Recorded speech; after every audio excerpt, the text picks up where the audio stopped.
cuando éramos chicos, hablábamos muy mal inglés.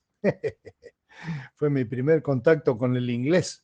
El uso de un montón de palabras que cuando yo era chico, cuando era niño, con mis hermanos y chicos que conocíamos, usábamos, pero usábamos mal. Por ejemplo, decíamos fulbo, eh, por la palabra inglés football, que los españoles hicieron fuerza para que se llame balompié en castellano, y lo siguen usando ellos y todo el mundo sigue usando la palabra fútbol.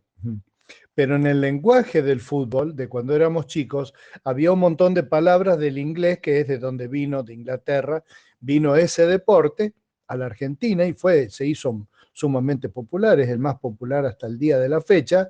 Y entonces, cuando nosotros éramos chicos, se usaba terminología que ya no se usa. Por ejemplo, me acuerdo de un señor mayor que había en la iglesia de Adrogué, el viejito Mateo, y él, por ejemplo, al tiro libre de penal, le llamaba penalty. Él usaba la palabra penalty. Había jugado en Temperley cuando era joven de arquero, y entonces él tenía esa forma de hablar anglicanizada, que era mucho más notable de la época que él fue joven.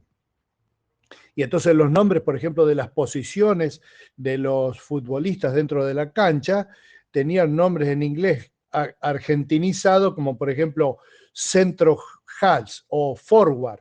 Y ese tipo de cosas, centro forward, hand, out, corner, que sigue hasta el día de hoy, eran palabras del inglés que fueron transliteradas al castellano. Nosotros decíamos, por ejemplo, convoy, que es una forma de castellanizar la palabra cowboy, que quiere decir persona que trabaja con vacas, y que nosotros le dábamos vuelta a la W para que en vez de cowboy sonara convoy. Y así jugábamos con esa terminología de inglés que los ingleses no entendían. Y entonces yo leía un libro que me encantaba, que se llamaba Tom Sawyer. ¿Te suena Tom Sawyer? ¿Leíste alguna vez Tom Sawyer? Bueno, es el mismo que se llama ahora Tom Sawyer. Es el cuento, son unos cuentos de la época de la guerra civil y posterior en Estados Unidos, de un niño que se llamaba Tom, y en una de las historias, que yo las leía con tanta alegría, me encantaba leer eso, se pierde uno de los chicos, del grupo de Tom, y entonces leo ahí que la gente de la iglesia del pueblo ese, la iglesia protestante, empezaron a hacer como una batida buscándolo, temiendo que se habría caído al río y que el río se lo habría llevado o que estaría ahogado. Y entonces hacen lo siguiente, llevan panes a la orilla del río, creo que el Mississippi era ese, y tiran pedazos de pan al agua porque dicen que la Biblia dice que hay que tirar el pan al agua y así lo van a encontrar.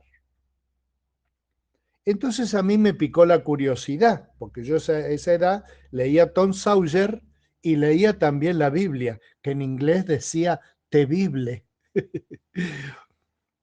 No la leía en inglés, no. No. Y entonces busqué el texto que está en Eclesiastés 11.1, que es ese texto que ellos citaban, que en inglés, en la inglés de la versión King James, que ellos leían en ese tiempo, es más, es una traducción más difícil de entender lo que dice, y que ellos entonces sentían que la idea era tirar el pan como una especie de catalizador en el agua para que floten los ahogados. Vos sabés que lamentablemente los que viven a orillas de los ríos o del mar saben que cuando una persona se ahoga, que es una desgracia, realmente una desgracia muy fea, muy desagradable, lo que pasa es que la persona cuando se ahoga, generalmente sus pulmones se vacían de aire y se hunde. y se hunde y queda en el fondo o la arrastra la corriente, pero después de un día más o menos o dos, el cuerpo entra en descomposición, se llena de gases y flota. Entonces, flota obviamente muerto, ¿no es cierto? Ese texto, voy a dejar este tema que me resulta desagradable, para hablar de lo que dice efectivamente Eclesiastés 11.1 en una serie de consejos para la vida que tienen de distintos temas, donde está mencionado esto, que tiene una vigencia al día de hoy tan notable que vale la pena reflotar el texto, lo que dice la Biblia efectivamente acá, porque es para traer esperanza sobre nuestras vidas. Ayer, cuando hice el tip de ayer y mencioné el Big Vaporub, no sabía que estaba abriendo una nueva grieta. Ya me mandaron mensajitos descendientes de alemanes para decirme que entre los alemanes el Big Vaporub, que es de origen norteamericano, es el equivalente a lo que los descendientes de alemanes usaban, que se llama Wunderbalsam, con W, Wunderbalsam, y que, me dijo uno de ellos, se consigue ahora mismo en Mercado Libre. Si lo querés buscar, podés comprar Wunderbalsam, que es una especie de chofitol alemán que también se usaba para todo tipo de curas. Curaba desde el alcoholismo, el cáncer, la caspa, las descomposturas del hígado, prevenía el resfrío, que era mágico, también mágico. Siempre buscamos un medicamento que sirva para todo y los alemanes tenían el Wunderbalsam que han usado por años y que todavía se consigue y se vende. En Mercado Libre se consigue y en algunas farmacias también.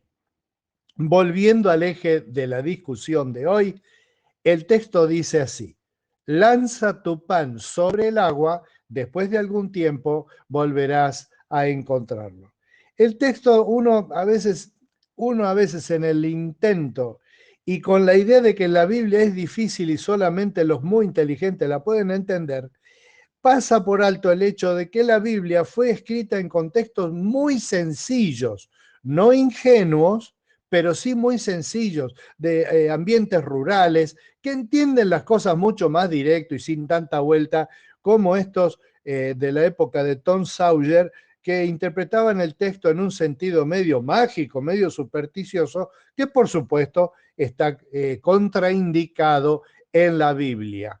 Entonces, lo que dice el texto simplemente es: hacé cosas y olvídate de las cosas que haces hasta que después de un tiempo vas a ver el fruto de esas cosas que haces. Como por ejemplo, perdonar o ahorrar o tener paciencia o montones de cosas que uno hace y que es tirar cosas al aire.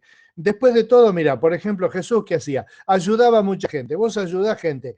¿Cuántas de esas personas apenas vos lo ayudás te dice, che, muchas gracias, me cambió la vida, lo que hiciste es muy generoso? La mayoría no.